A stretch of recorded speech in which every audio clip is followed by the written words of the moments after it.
Welcome to J news. ముందుగా headlines చూద్దాం. తుఫాన్ పంట నష్టం అంచనాలు తప్పు అంటున్న బీఆర్ఎస్ నేత సుదర్శన్ రెడ్డి. మొక్కజొన్న కొనుగోలులో ప్రభుత్వం రైతులను ఇబ్బంది పెడుతోందని ఆరోపణ. వర్షాలతో తడిసిన పంటలకు సరైన ధర ఇవ్వాలని బీఆర్ఎస్ డిమాండ్. రైతుల పక్షాన నిలబడండి, ప్రభుత్వానికి సుదర్శన్ రెడ్డి పిలుపు. డీప్ ఫేక్ వీడియోలపై చట్టం అవసరమని మెగాస్టార్ చిరంజీవి సూచన. సోషల్ మీడియా దుర్వినియోగంపై ప్రభుత్వాలు చర్యలు తీసుకోవాలని పిలుపు. అబద్ధపు వీడియోలు సామాజిక భద్రతను దెబ్బతీస్తున్నాయన్న చిరంజీవి. డీప్ ఫేక్ల నియంత్రణలో చట్టపరమైన కవచం అవసరమన్న మెగాస్టార్. బీహార్ ఎన్నికలకు ఎన్డీఏ సంకల్ప పత్రం విడుదల. మహిళా సాధికారత, రైతు రుణ సడలింపులు, స్కిల్ సెంటర్లపై దృష్టి. బీహార్ను గ్లోబల్ స్కిల్లింగ్ హబ్ గా తీర్చిదిద్దుతామన్న నితీష్ నడ్డా. యువత రైతుల అంచనాలను అందుకునేలా మేనిఫెస్టో రూపొందించిందన్న ఎన్డీఏ. భగవద్గీతపై వ్యాఖ్యలతో మంట రేపిన ఎంఎస్ రాజుపై రాజాసింగ్ ఆగ్రహం. భగవద్గీతను అవమానించడం అసహనీయమైన చర్య అని రాజాసింగ్ డిమాండ్. ఎంఎస్ రాజును తక్షణమే సస్పెండ్ చేయాలని బీజేపీ నేత విజ్ఞప్తి. హిందూ భావాలను గౌరవించాలని రాజాసింగ్ హెచ్చరిక. వార్త వివరాల్లోకి వెళ్తే, తుఫాన్ ప్రభావంతో రాష్ట్ర వ్యాప్తంగా పంటల నష్టం భారీగా నమోదైంది. ప్రభుత్వం ప్రకటించిన 4.47 లక్షల ఎకరాల నష్టం అంచనాలు పూర్తిగా తప్పని బీఆర్ఎస్ నేత పెద్ద సుదర్శన్ రెడ్డి తెలిపారు.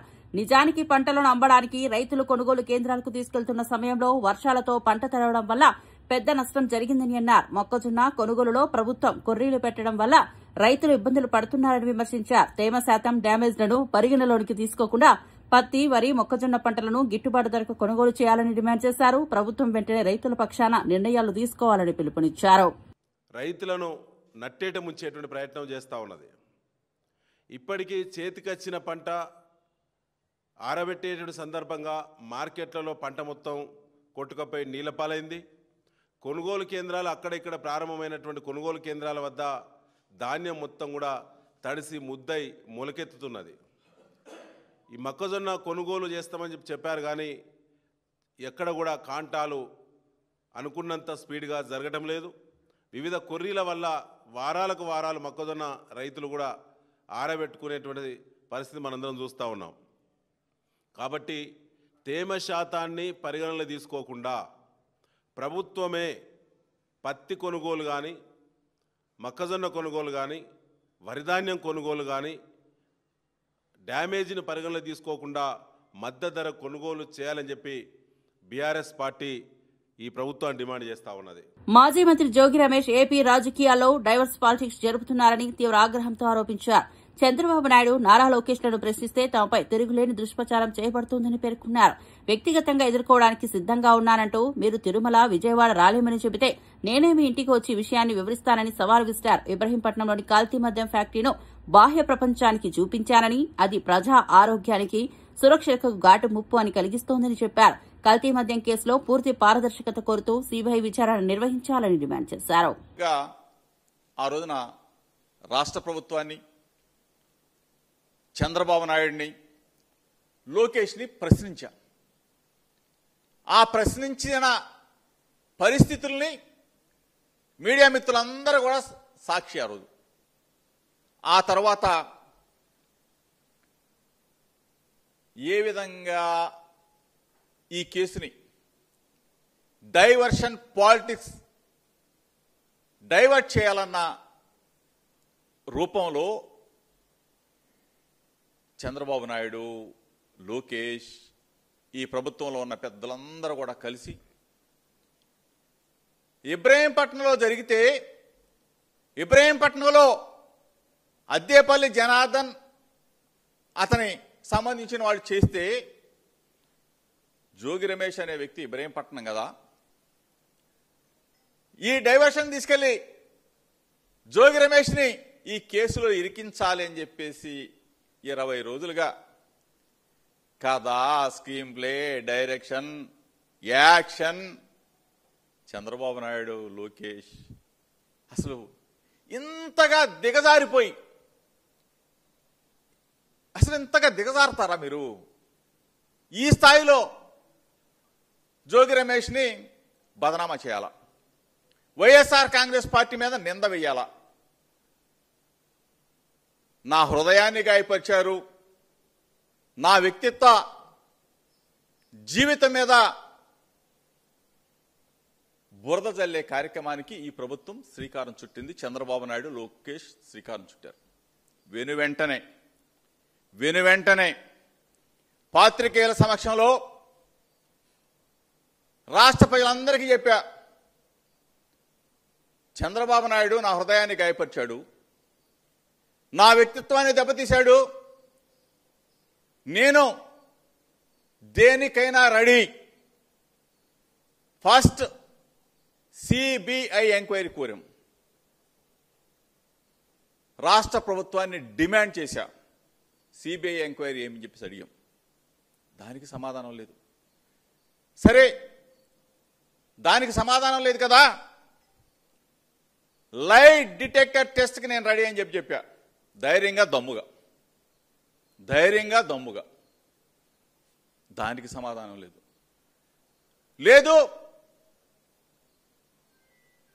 నా భార్యా బిడ్డలను తీసుకొని తిరుమల వెంకన్న సన్నిధికి వస్తా, చంద్రబాబు నాయుడు కుటుంబం, లోకేష్ కుటుంబం తిరుమల వెంకన్న సన్నిధి దగ్గరికి వచ్చి ప్రమాణం చేద్దామని చెప్పా. జోగి రమేష్ తప్పు చేశాడని ఒక్క మాట చెప్పు చంద్రబాబు నాయుడు, తిరుమల వెంకన్న దగ్గరకు వచ్చి ఏ శిక్షకైనా నేను రెడీగా ఉన్నానని చెప్పా. దానికి సమాధానం లేదు. అక్కడ దాకా నేను రాలేను. చిత్తూరు మేయర్ హత్య కేసు మరో కీలక దశలోకి అడుగు పెట్టింది. 5 నిందితులకు జిల్లా కోర్టు ఉరిశిక్ష విధించగా వారిని కడప సెంట్రల్ జైలుకు తరలించారు. అయితే ఈ తీర్పుపై హైకోర్టు అడ్వకేట్ విజయ్ చంద్రారెడ్డి ముఖ్య వ్యాఖ్యలు చేశారు. జిల్లా కోర్టు విధించిన మరో శిక్ష నిర్ధారణ కోసం హైకోర్టుకు పంపుతారని తెలిపారు. అదే సమయంలో నిందితుల హైకోర్టులో అప్పీల్ దాఖలు చేస్తే ఉరిశిక్ష రద్దయ్యే అవకాశాలు ఉన్నాయని పేర్కొన్నారు. హైకోర్టు సమగ్ర విచారణ అనంతరం తుది తీర్పు ఇస్తుందని, న్యాయపరమైన ప్రక్రియ ఇంకా మిగిలి ఉందని న్యాయ నిపుణులు చెబుతున్నారు. ఈ కేసు చిత్తూరులో తీవ్ర చర్చకు దారితీసింది. 2015లో జరిగిన ఈ మేయర్ మర్డర్ కేసు సంబంధించి సెషన్స్ కేసు ఇది 15వ సంవత్సరంలో జరిగింది. తర్వాత ఇన్వెస్టిగేషన్ తర్వాత ఛార్జ్ షీట్ వేశారు. దాన్ని వేసిన తర్వాత సెషన్స్ కేసు నెంబర్ 110/2016గా రిజిస్టర్ అయింది. దీనిలో ఇది దాదాపు 136 మంది విట్నెసెస్ను నమోదు చేశారు. దాంట్లో దాదాపు 57 మంది విట్నెసెస్ని విచారించినారు. దీంట్లో ఏ కేసులు నమోదు చేశారంటే కుట్ర 120B రెడ్ విత్ 302 అంటే మర్డర్ చేయడానికి కుట్ర పన్నినట్లు. 2 ఆ కుట్ర murder in pursuance of the conspiracy, ఆ కాన్స్పిరసీని ఆధారంగా చేసుకుని మర్డర్ చేసినట్లు. దీంట్లో వచ్చి మేయర్ అనురాధ గారు, అప్పటి మేయర్, తర్వాత ఆమె భర్త కటారి మోహన్ గారు, తర్వాత ఇంకొక అతను సతీష్ అనే అతను గాయపడ్డాడు.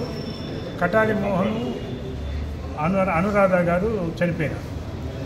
ఇది దాదాపు చాలా పెండింగ్. తర్వాత సుప్రీంకోర్టు దీని మీద చర్య తీసుకుని త్వరగా జరపాలనిపించిన తర్వాత 2022లో ఇది యాక్చువల్గా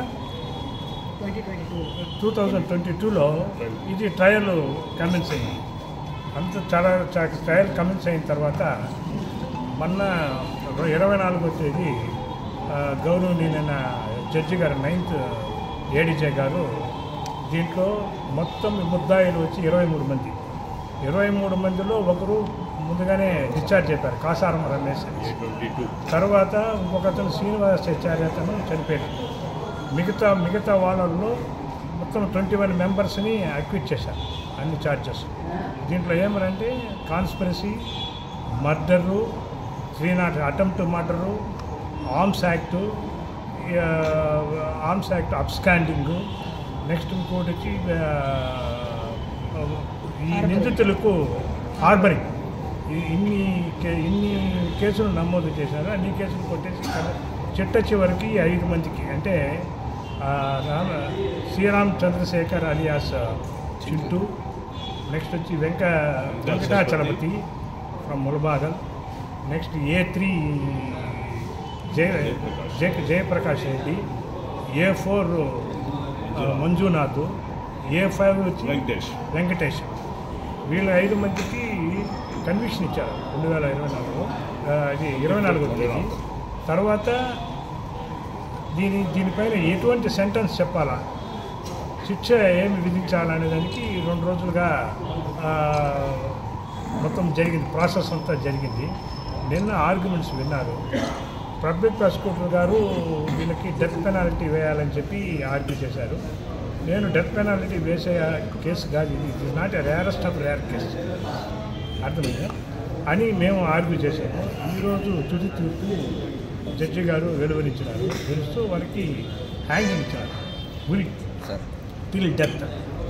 టిల్ డెత్ ఇచ్చారు. వాళ్ళని ఇప్పుడు వాళ్ళకి దీన్ని డిస్ట్రిక్ట్ కోర్టు చెప్పిన తర్వాత ప్రొసీజర్ ప్రకారము కన్ఫర్మేషన్కి హైకోర్టుకు పంపిస్తారు. హైకోర్టుకు పోయిన తర్వాత హైకోర్టు కన్ఫర్మేషన్ వింటుంది. ఈరోజు సబబేనా, ఈ ఉరి శిక్ష విధించడం సబబేనా అని. అదేవిధంగా అక్యూజ్డ్ కూడా అప్పీల్ పోయేదానికి అవకాశం ఉంది. వాళ్ళు పోతారన్నమాట. అంతవరకు వీళ్ళు ఏం చేస్తారు, ఆ డెత్ సెంటెన్సెస్ విధించిన ఖైదీలుగా సెంట్రల్ ప్రిజన్లో, మా ప్రాబబుల్గా కడప సెంట్రల్ ప్రిజన్లో వీళ్ళని ఉంచుతారనమాట. ఉంచిన తర్వాత ఆ డెత్ సెంటెన్స్ అయినంత వరకు వాళ్ళు కడప ప్రిజన్లోనే ఉంటారు. ఇది తర్వాత ఇప్పుడు హైకోర్టు చేతిలో ఉంది. భగవద్గీత వ్యాఖ్యలపై ఎమ్మెల్యే రాజాసింగ్ తీవ్ర వ్యాఖ్యలు చేశారు. టీటీడీ బోర్డు సభ్యులు నియమించే ముందు మతపరమైన అభిప్రాయాలు ఉన్నాయా లేదా అని పరిశీలించాలని సూచించారు. భగవద్గీతను అవమానించడం తగదని, తక్షణం ఎంఎస్ రాజును సస్పెండ్ చేయాలని డిమాండ్ చేశారు. హిందూ భావాలను గౌరవించాలని ఆయన పిలుపునిచ్చారు. భగవద్గీత ఉపయోగమే లేదు ఆ విధంగా ఆయన కామెంట్ చేస్తుండు. నేను మా చంద్రబాబు నాయుడు గారికి ఒక రిక్వెస్ట్ చేయాలనుకుంటున్నాను. ఏ వ్యక్తికి, ఏ రాజకీయ నేతలకి టీటీడీ బోర్డు మెంబర్ పెట్టొచ్చా ఒకసారి మీరు చూడాలి. అదేవిధంగా టీటీడీ బోర్డు మెంబర్ పెట్టే ముందు ఆ వ్యక్తిలో ధర్మం పట్ల అభిమానం ఉందా లేదా, మర్యాద ఉందా లేదా, హిందూ ధర్మం పట్ల ఆ వ్యక్తికి నాలెడ్జ్ ఉందా లేదా ఒక్కసారి చూసిన తర్వాతనే టీటీడీ బోర్డు మెంబర్ ఇవ్వాలని మా నాయుడు గారికి నా ఒక నివేదిక. అదేవిధంగా ఇట్లాంటి బుద్ధి లేని వ్యక్తులు, ఎమ్మెల్యేస్ ఇంకా ఎంతమంది టీడీపీలో ఉన్నారు, ఎమ్మెల్యేస్ కానీ, ఎంపీస్ కానీ, ఎమ్మెల్సీస్ కానీ, మినిస్టర్ కానీ, దానిపైన కూడా ఒక మా నాయుడు గారు సర్వే చేసుకుంటే చాలా బాగుంటుందని నేను అనుకుంటున్నాను. ఎందుకంటే ఏది నోరుకు వస్తే అది మాట్లాడుతున్నారు మా ధర్మం పట్ల, మా భగవద్గీత పట్ల. అది చాలా తప్పు. ఈ ఎమ్మెల్యే పైన మీరు చర్యలు తీసుకోవాలి, ఈయనకి సస్పెండ్ చేయాలని మా నాయుడు గారికి నేను రిక్వెస్ట్ చేస్తున్నాను. మళ్ళొక్కసారి భగవద్గీత పైన కానీ, హిందూ ధర్మం పైన కానీ ఎవరు కూడా కామెంట్ చేయకుండా ఈ ఎంఎస్ రాజు పైన మీరు చర్యలు తీసుకుంటే చాలా బాగుంటుందని నేను అనుకుంటున్నాను. పశ్చిమ నియోజకవర్గ ఎమ్మెల్యే గల్లామాధవి అధికారుల తీరుపై ఘాటుగా స్పందించారు. తన నియోజకవర్గంలో తనకు తెలియకుండా కార్యక్రమాలు చేపడుతున్నారని ఆగ్రహం వ్యక్తం చేశారు. అధికారుల తీరులో విభజించి పాలించే ధోరణి ఉందని విమర్శించారు. అనేకసార్లు చెప్పినా మార్పు రాలేదని అన్నారు. ప్రజా అభివృద్ది పట్ల నిర్లక్ష్యం ప్రదర్శించే అధికారులను తక్షణమే తేల్చాలని గల్లామాధవి డిమాండ్ చేశారు. ప్రభావిత ప్రాంతాల నుంచి ఇబ్బందికరంగా ఉన్న వాళ్ళందరికీ, రీహాబిలిటేషన్ సెంటర్స్లో ఉన్న వాళ్ళందరికీ కూడా రాష్ట్ర ప్రభుత్వ దిశానిర్దేశం మేరకు అత్యవసర సరుకులన్నీ కూడా పంపిణీ చేయడం జరిగింది. ఈ నేపథ్యంలో గుంటూరు పశ్చిమలో కూడా ఒక కేంద్రాన్ని ఏర్పాటు చేసి అక్కడ మా ద్వారా పంపిణీ కార్యక్రమాలు చేపట్టారు. అదేవిధంగా ఇతర నియోజకవర్గాల్లో కూడా ఈ యొక్క కార్యక్రమాన్ని చేపట్టడం జరిగింది. అయితే ఈ కార్యక్రమాల్లో ప్రధానంగా మేం గమనించింది ఏంటంటే, ఇది ఈస్ట్లో జరిగిన ప్రజా పంపిణీ నిన్న, ఇదేమో వెస్ట్లో జరిగిన ప్రజా పంపిణీ. ఇక్కడ నేను మీ ముందుకు తీసుకొస్తున్న అంశం ఏంటంటే, అధికారులు ఎందుకు విభజించు పాలించు అనే కార్యక్రమాన్ని చేపడుతున్నారు అన్నది ఈరోజు నా ప్రశ్న. ఈరోజు నియోజకవర్గంలో 2 విడివిడిగా కార్యక్రమాలు చేపట్టాల్సిన అవసరం ఏముంది? ఒక పక్కన మేయర్ గారు, కమిషనర్ గారు వెళ్ళారు, ప్రజా పంపిణీలో వాళ్ళు భాగస్వాములు అయ్యారు. ఇటు ప్రజాప్రతినిధిగా మాకే ఒక్క ఇన్ఫర్మేషన్ లేదు. అదేవిధంగా మాకు ఒక డైరెక్షన్ ఇచ్చారు, మాకు ఒక కేంద్రం దగ్గర ఈ ప్రజా పంపిణీ చేయాలి అని అడిగారు. మేము అక్కడికి వెళ్ళాము, అక్కడ నేనున్నాను కానీ కమిషనర్ గారు కానీ మేయర్ గారు కానీ రాలేదు. బ్యానర్లు తీసుకుంటే వెనకాల బ్యానర్లు కట్టారు. ఈరోజు ప్రజాప్రతినిధులు బ్యానర్లో ఉన్న ప్రోటోకాల్నే చూసుకోవాలా, లేకపోతే వస్తున్న అధికారులను చూసుకోవాలా, లేదంటే దీన్ని ఏ విధంగా డిజైన్ చేస్తున్నారు అన్నది ప్లాను మేమే చూసుకోవాలా అన్నది ఇక్కడ ఒక పెద్ద క్వశ్చన్ అయిపోతుంది. మరి ఆ రోజు మేమున్న నిన్నటి రోజున ఉన్న హడావిడిలో అక్కడ ఎలా ఏర్పాట్లు జరిగాయి, ఏం ఏర్పాట్లు జరిగాయి, ఎవరికి ఇన్ఫర్మేషన్ అందింది, ఎవరికి ఇన్ఫర్మేషన్ తెలీదు అన్న సంగతి ప్రజాప్రతినిధులుగా మాకు ఐడియా ఉండదు. కానీ కార్యక్రమం అయిపోయిన తర్వాత మాత్రం సామాజిక మాధ్యమాల్లో అనేక రకాలైన పోస్టులు, అనేక రకాలైన ఫోటోలు మనకి తిరుగుతూ ఉన్నాయి. వాటిల్లో భాగంగానే ఈరోజు ఇవి నేను చూసినప్పుడు చాలా చాలా ఇబ్బందిగా, చాలా బాధగా అనిపించింది నాకు. ఇలా 2 సార్లు విడివిడిగా ఏర్పాటు చేయడానికి కారణం ఏంటి? అదేవిధంగా బ్యానర్లో మేయర్ గారు పంపిణీ చేస్తున్న బ్యానర్లో ఎంపీ గారు కానీ స్థానిక ఎమ్మెల్యే గారు కానీ లేరు. అదేవిధంగా నేను పంపిణీ చేస్తున్న బ్యానర్లో మోడీ గారు కానీ నగర మేయర్ గారు కానీ లేదంటే అక్కడ ఉన్న లోకల్ లీడర్లు కానీ ఎక్కడ కూడా మనకి ఆ ఫోటోలు కనిపించట్లేదు. అంటే ఏ మెసేజ్ మనకి ఈ అధికారులు అందరూ ఇవ్వదలుచుకున్నారో నాకు ఈరోజు వారి దగ్గర నుంచి నేను ఒక సమాధానాన్ని కోరుకుంటున్నాను. ఇదే కాదు, ఇలాగా మంత్రి కిషన్ రెడ్డి వ్యాఖ్యలపై టీపీసీసీ చీఫ్ మహేష్ కుమార్ గౌడ్ ఆగ్రహం వ్యక్తం చేశారు. దేశ ద్రోహులు ఎవరో, సేవ చేసిన వారు ఎవరో తెలియక మాట్లాడడం సిగ్గుచేటన్నారు. అజహరుద్దీన్ మైనార్టీ నేతగా ఎదగడం పట్ల కిషన్ రెడ్డి వ్యాఖ్యలు అసహ్యమన్నారు. పేద కుటుంబం నుంచి ఎదిగి దేశానికి సేవ చేసిన వ్యక్తిని తక్కువ చేయడం తగదని అన్నారు. తగదు. ఒక బీద కుటుంబంలో పుట్టి అంచెలంచెలుగా ఎదిగి కష్టపడి క్రికెట్లో తన ప్రావీణ్యం నిరూపించుకొని జాతీయ క్రికెట్ జట్టుకు సుదీర్ఘ కాలంగా కెప్టెన్ ఉండడం కాకుండా ఆయన హయాంలో ఎన్నో విజయాలు సాధించిన సంగతి కిషన్ రెడ్డి గారు మర్చిపోయినారా, తెలియదా? గతంలో పార్లమెంట్ సభ్యులుగా చేసినారు, సేవలు అందించినారు. నిజాయితీగా నిర్మమాటంగా మాట్లాడే వ్యక్తి. ఇలా క్రీడా ప్రపంచాన్ని కాకుండా మైనార్టీలో కూడా ప్రేరేపరిచిన వ్యక్తికి క్యాబినెట్లో అవకాశం ఇస్తే ఇంత విషయం, ఇంత అక్కసు ఎందుకు కక్కుతూ ఉన్నారు? తెలంగాణ కానీ ఆనాడు సమైక్య ఆంధ్రప్రదేశ్ చరిత్రలో కానీ 2 3 మైనార్టీలు మంత్రివర్గం ఉన్నట్టు సందర్భాలు ఉన్నాయి. ఇవాళ మొదటి క్యాబినెట్లో ఇవ్వాల్సి ఉన్నప్పటికీ కూడా ఎమ్మెల్యేలు ఓడిపోవడం వల్ల ఇవ్వలేకపోయినాం. ఇవాళ ఇస్తా ఉన్నాం. దానికి అంత బాధ ఎందుకు అని అడుగుతా ఉన్నాం. అజరుద్దీన్ గారిని క్యాబినెట్ తీసుకోవడం వల్ల మైనార్టీలకి సంక్షేమ అభివృద్ధి చేరడంలో కొంత సులభం అవుతుందని ఉద్దేశంతో వారు తీసుకుంటా ఉన్నాం. BRS working president KTR Jubilee Hills ఉప ఎన్నికలో మాగంటి సునీత ఖచ్చితంగా గెలుస్తారని ధైర్యంగా ప్రకటించారు. మరో 500 రోజుల్లో కేసీఆర్ ప్రభుత్వం తిరిగి వస్తుందనే నమ్మకంతో చెప్పారు. ప్రజల మద్దతు బీఆర్ఎస్ కే ఉందని పేర్కొన్నారు. ప్రభుత్వం చేసిన అభివృద్ది పనుల ఫలితంగా ప్రజలు మళ్లీ విశ్వాసం చూపుతారని కేటీఆర్ ధైర్యంగా చెప్పారు. ఎక్కువ టైం లేదు, ఎక్కువ టైం ఏం లేదు. చూస్తుంటే పోతాయి. 500 రోజులు కళ్ళు మూసుకొని తెరిచే లోపల పోతాయి. మీరు ఎవ్వడు, ఏ రౌడీగాడు, ఏ గుండగానికి భయపడే అక్కర్లేదు. మనం 14 నవంబర్ రోజు బరాబర్ మళ్ళా గోపీనాథ్ భార్య మాగంటి సునీతనే గెలుస్తారు. ఏఐసీసీ అధ్యక్షుడు మల్లికార్జున ఖర్గే ఆర్ఎస్ఎస్ పై తీవ్ర వ్యాఖ్యలు చేశారు. దేశంలో అల్లర్లు, హింసకు కారణం ఆ సంస్థేనని ఆరోపించారు. పటేల్ ఆశయాలను నిజంగా గౌరవిస్తే మోదీ ప్రభుత్వం వెంటనే ఆర్ఎస్ఎస్ ని బ్యాన్ చేయాలని డిమాండ్ చేశారు. దేశ ఐక్యతను కాపాడే బాధ్యత ప్రతి నాయకుడి మీద ఉందని ఖర్గే తెలిపారు. ఆయన వ్యాఖ్యలు ప్రస్తుతం రాజకీయ వర్గాల్లో చర్చనీయాంశంగా మారాయి.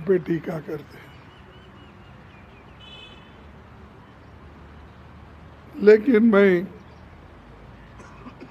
सरदार पटेल जी के भाषा में अगर कहूँ, गांधी जी की मृत्यु पर आरएसएस वालों ने जो हर्ष प्रकट किया और मिठाई बांटी, उससे ये विरोध और भी बढ़ गया। इन हालात में सरकार की आरएसएस के खिलाफ कदम उठाने के अलावा कोई और रास्ता नहीं बचा था।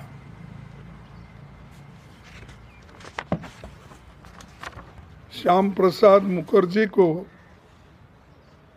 ये पत्र लिखते हुए उन्होंने कहा, और ये भी उन्होंने कहा कि जो रिपोर्ट उनके पास आई थी, उस रिपोर्ट का जिक्र करते हुए रिपोर्ट से सिद्ध होता है आरएसएस और हिंदू महासभा खासकर संघ की गतिविधियों के कारण देश में जिस वातावरण का निर्माण हुआ उसी से गांधी जी की हत्या हुई। ये तो मैं उनके शब्दों में कह रहा हूँ और उन्होंने जो कहा है वो आपके सामने पेश कर रहा हूँ।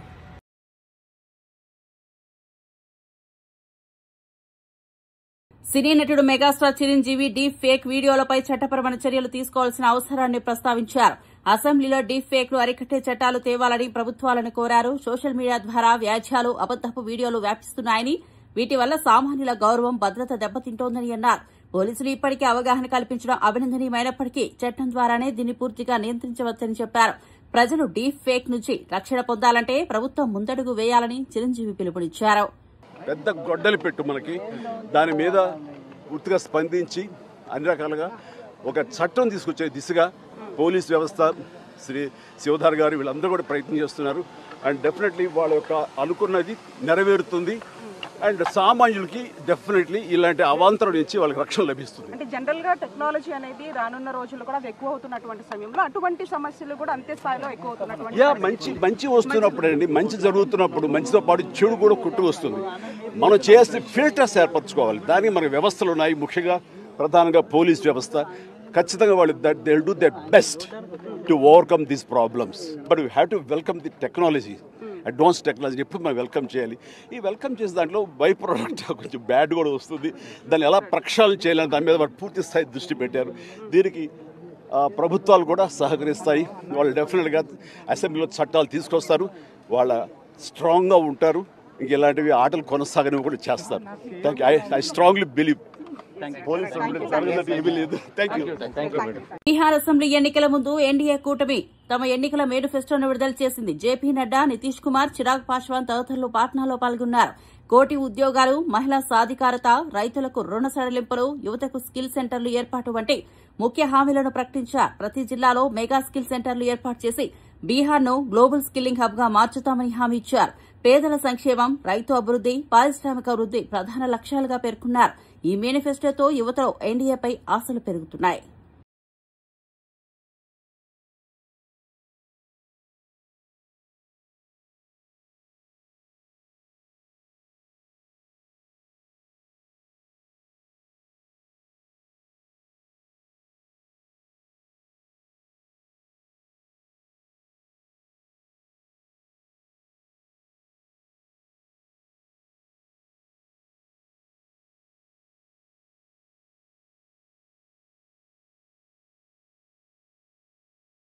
వరంగల్ తూర్పు రాజకీయాల్లో మళ్లీ ఉద్రిక్తత చెలరేగింది. మంత్రి కొండా సురేఖ, జిల్లా కాంగ్రెస్ అధ్యక్షుడు ఎర్రబెల్లి స్వర్ణ మధ్య విభేదాలు తెరపైకి వచ్చాయి. కాశీబుగ్గలో ఇందిరాగాంధీ విగ్రహానికి ఎర్రబెల్లి స్వర్ణ వేసిన పూలమాలలను కొండా అనుచరులు తొలగించడం వివాదాస్పదమైంది. అనంతరం కొండా స్వయంగా పూలమాలలు వేసి నివాళులర్పించారు.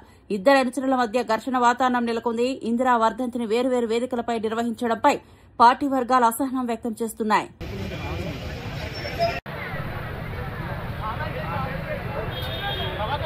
అట్లా తీస్తారానే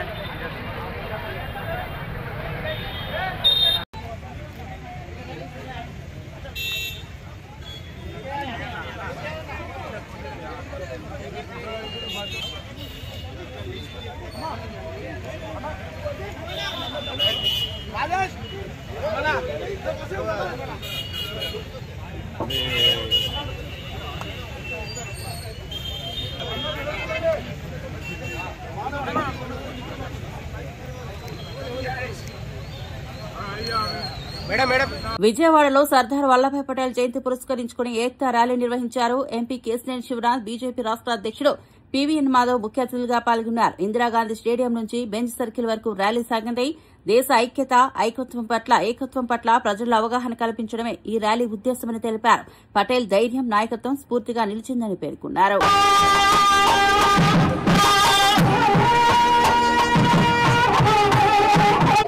ప్రారంభించి దేశం మొత్తం మీద వెళ్తున్నాము.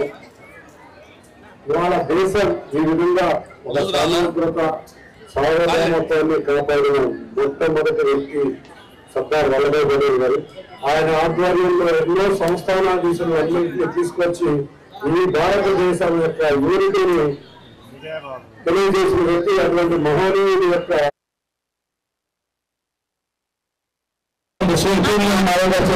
అలాగే మన ఆనపల్లి ఎంపీ విజయవాడ శ్రీ కృష్ణ సింగ్ అచ్చెన్నాయుడు గారి చేతుల మీదుగా మరి ఇద్దరు ముఖ్య పార్టీ నాయకుల చేతుల మీదుగా తెలంగాణలో మాజీ క్రికెటర్ మహమ్మద్ అజహరుద్దీన్ మంత్రి పదవికి ప్రమాణ స్వీకారం చేశారు. రాజ్భవన్లో గవర్నర్ సమక్షంలో సీఎం రేవంత్ రెడ్డి ఆయనతో ప్రమాణం చేయించారు. మైనార్టీ ప్రాతినిధ్యాన్ని బలోపేతం చేయాలనే ఉద్దేశంతో అజహరుద్దీన్ కి అవకాశం కల్పించారు. ఆయనకు మైనార్టీ సంక్షేమ శాఖ అప్పగించే అవకాశం ఉన్నట్లు సమాచారం.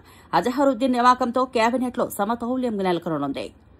True faith and allegiance to the Constitution of India as by law established, that I will uphold the sovereignty and integrity of India, that I will faithfully and conscientiously discharge my duties as Minister for the state of Telangana, and that I will do right to all manner of people in accordance with the Constitution and the law without fear or favor, affection or ill will. I, Muhammad Azharuddin, do swear in the name of Allah that I will not directly or indirectly communicate or reveal to any person or persons any matter which shall be brought under my consideration or shall become known to me as Minister for the state of Telangana, except as may be required for the due discharge of my duties as such Minister. Jai Telangana, Jai Hind.